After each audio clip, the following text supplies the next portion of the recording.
नमस्ते बच्चों, आज अपन एक सिंपल सा टॉपिक पढ़ेंगे संख्या पद्धति। कौन सा? संख्या पद्धति, नंबर सिस्टम क्या होता है। अब अपन जानते हैं कि संख्या पद्धति वह पद्धति जिसमें विभिन्न संख्याओं का और इसके गुणों का क्या किया जाता है? अध्ययन।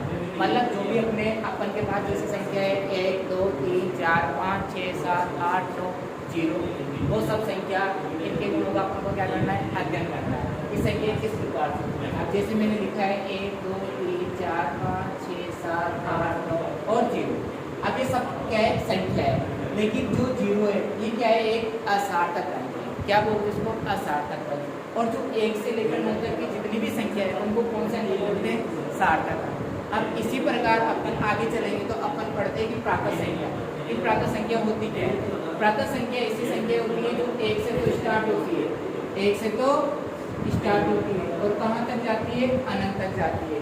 अनंत का मतलब इनफाइनाइट, मतलब जिसकी कोई सीमा नहीं है, जैसे कभी खत्म नहीं होती। ठीक है, अब बात करते हैं प्राकृत संख्या की। बात आती है एक पूर्ण संख्या। कौन सी आती है? पूर्ण संख्या, जिसे अपन पूर्ण नंबर यूज बोलते हैं। क्या बोलते हैं? पूर्ण नंबर यूज बोलते हैं। जैसे 0 से, अब इसमें क्या ऐड हो जाता है? 0। इसमें क्या रहता है? ओनली 1। तो 0 से लेकर ऐसी संख्या है जो 0 से लेकर कहाँ तक जाए? अनंत तक। उनको कौन सी संख्या कहते हैं? पूर्ण संख्या। कौन सी संख्या कहते हैं? पूर्ण संख्या।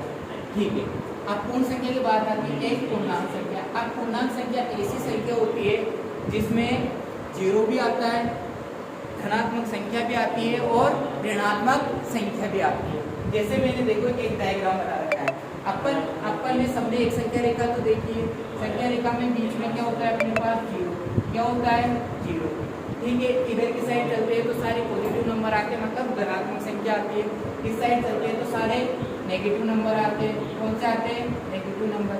अब तुमसे इसमें अब तुमसे पूछ ले कि पूर्णांक संख्या की डेफिनेशन क्या होती है, तो ऐसी संख्या है जिसमें धनात्मक संख्या, ऋणात्मक संख्या तथा शून्य तीनों प्रकार की संख्याएं आती हो, तो ऐसी संख्याओं को क्या कहते हैं? पूर्णांक संख्या। क्या कहते हैं? पूर्णांक संख्या। अब बात करें, तुमसे इसमें क्वेश्चन पूछ ले कि ऐसा सबसे बड़ा ऋणात्मक पूर्णांक बताओ, कि ऐसा सबसे बड़ा ऋणात्मक पूर्णांक। तो सबसे बड़ा ऋणात्मक पूर्णांक बताना है तुम्हें। क्या बताना है? सबसे बड़ा ऋणात्मक पूर्णांक। अब ऋणात्मक पूर्णांक बताना है। अपन को पता है कि इस साइड जैसे जैसे जैसे जैसे अपन चलेंगे तो 3 अंकों का क्रम क्या होता जाएगा? बढ़ता जाएगा। क्या होता जाएगा? बढ़ता जाएगा। और इस साइड चलेंगे तो अंकों का क्रम क्या होता जाएगा?